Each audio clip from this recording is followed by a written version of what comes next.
of Philadelphia, Michael Nutter.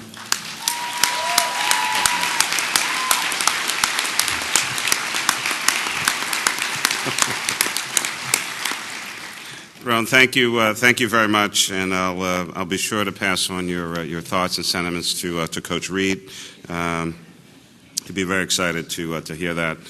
But if anyone sees Donovan, please let him know we're thinking well of him in Philadelphia. I wish him the best, of course, with the Redskins for the entire season, except two of the games of the year.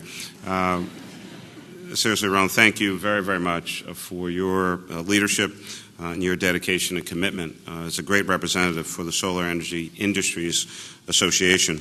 I also want to thank Jerry Hudson. Thank you very, very much. Your leadership as the International Vice President of SEIU portends well for the country, the kind of leadership that you provide, not only from an overall perspective, but specifically with regard to green jobs and certainly good jobs. And this conference could not be more timely. I want to thank the Blue-Green Alliance for the opportunity to be with you for a little bit.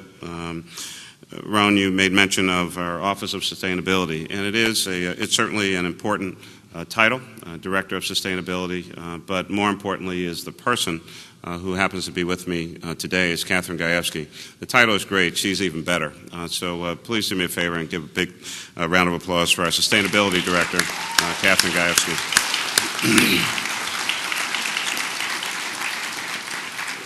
To all the fellow panelists, thank you again for the opportunity to be on the stage with you. And to the audience, your commitment to these issues we know is going to transform the United States of America. One last little item. I understand that the West Philadelphia High School X-Prize team may be attending this conference. It's a group of high school students who are participating in a $10 million contest to determine who can build a hybrid 100-mile-per-gallon car that can then be put into mass production. These are high school students from West Philadelphia High in the city of Philadelphia. They are competing against colleges and universities and others from around the world, and they survived the competition to the point where they actually beat out MIT. I could not be more proud of these young people.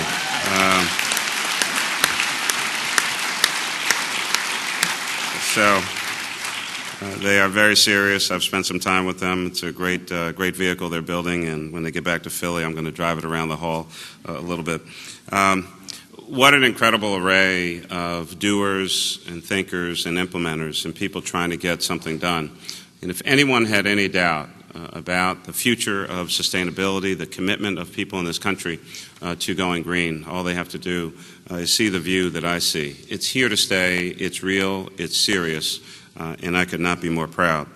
This conference, as I mentioned earlier, could not come at a better time. It's a time for action and renewal, for good jobs, for people who desperately need to get back to work and participate in the major issue of our time, rebalancing what it means to have a good life and to live a good life in a good space. Can no longer, none of us can any longer afford to act like consuming today with no concern for tomorrow will lead to any good outcome. We must pay much more attention to how we treat our cities, our states, this country, and our planet. This afternoon I want to talk a little bit about the struggle for a sustainable future at the ground level in a big city, which as compared to some of the theories and ideas and policies and programs that might emanate whether from Washington or from our state capitals. I want to talk about the hard, cold realities of Main Street, or if you know Philly, Broad Street or Market Street, and just about any street in any city in the United States of America. For cities to grow and compete, we have to demonstrate that the green economy is not just about the green economy, it's also about the 21st century economy, it's about the world.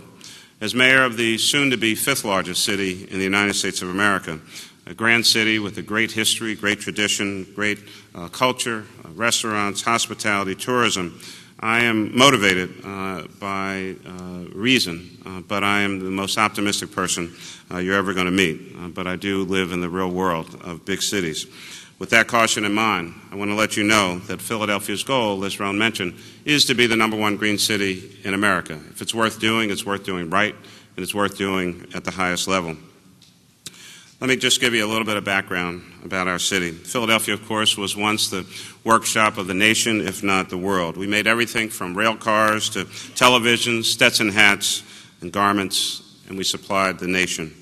But by 1960, even with a population that had grown to 2 million, industry had already started to leave Philadelphia and the population with it. Today, we're a city of 1.5 million people, but for the first time in 60 years, the most recent census estimate shows that Philadelphia is growing for the first time in more than 50 years. We have a highly skilled workforce, we have niche manufacturing, but we're also largely supported by life sciences and education and medicine, often referred to as eds and meds. Coupled with now a growing population in both Center City and many of our neighborhoods, people come to partake in what I mentioned earlier, rich cultural activities, architecture, the great history of one of America's greatest cities. We're one of the most walkable cities. We're densely populated, but not too much. We have an enviable public transportation system. We're widely developed bike network, increasing the number of bike racks throughout the city. But we're also a city that 25% of our population lives in poverty. And a city government, like many others across America, facing difficult fiscal choices. But I mentioned earlier that I'm an optimist. I'm a lifelong Philadelphian. And Philadelphia right now is positioned well to take advantage of what's going on in the national economy, even in the midst of a recession. And it is still a great place to live, work, and raise our families. Nevertheless, people are demanding, and employers are even hearing from potential employees that people want to be where there's a healthier, more sustainable environment. And frankly, I didn't believe when I came into office a little more than 2 years ago that we had done enough to create that kind of environment. The city needed a new vision and a new kind of leadership to get us where we were trying to go. And so last year, after being in office about a year, we released GreenWorks Philadelphia, our comprehensive strategy to integrate the values of sustainability into every aspect and every part of our city government and our authorities who are our stakeholder partners. It's both a sustainability plan, but it's also an economic development plan for our city. GreenWorks is really about creating jobs and economic opportunity. It will create those jobs by not only putting people to work, but by giving people the skills that are needed. And whether we're talking about green collar, blue collar, white collar, the creative economy, or the manufacturing sector, in Philadelphia, we strongly believe that whether you have a GED or a PhD, there is a green job available for you in our city. And so it would have been great, of course, if Washington had already figured out climate and energy legislation and policies for our cities and states and all across America. But Philadelphians are often impatient. And so we had to develop a plan of our own, and we did. It's a detailed blueprint, 169 measurable, targeted goals that we will achieve by 2015. Let me tell you about a few of them. Reduce our overall energy consumption, both as a city government and the city proper. Promote alternative energy sources.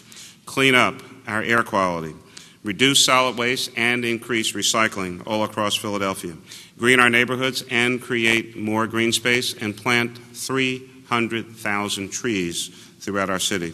Control our stormwater with green infrastructure. Increase local food production and access to fresh foods across Philadelphia. And every step along the way, create low, medium, and high-skilled jobs and improve the overall economy, especially for African American, Latino, female, and disabled businesses across our great city. City governments must also lead by doing, and if we want people to reduce their energy consumption, city government must do it first. We don't ask people to do anything that we're not prepared to do ourselves. And so for the first time in our city government, in this upcoming budget process, every department and agency will also have target energy budgets for their departments, and managers will be measured as to whether they meet those targets. The goal this year is 10% across our city government. And that's money that we can save. Those are real dollars that go to the bottom line. That's dollars that we can put back into programming and services for our citizens, but also dollars that go back into the local economy. We've implemented single-stream weekly recycling in Philadelphia, and now a new innovative recycling rewards program that by this summer will be rolled out citywide, where citizens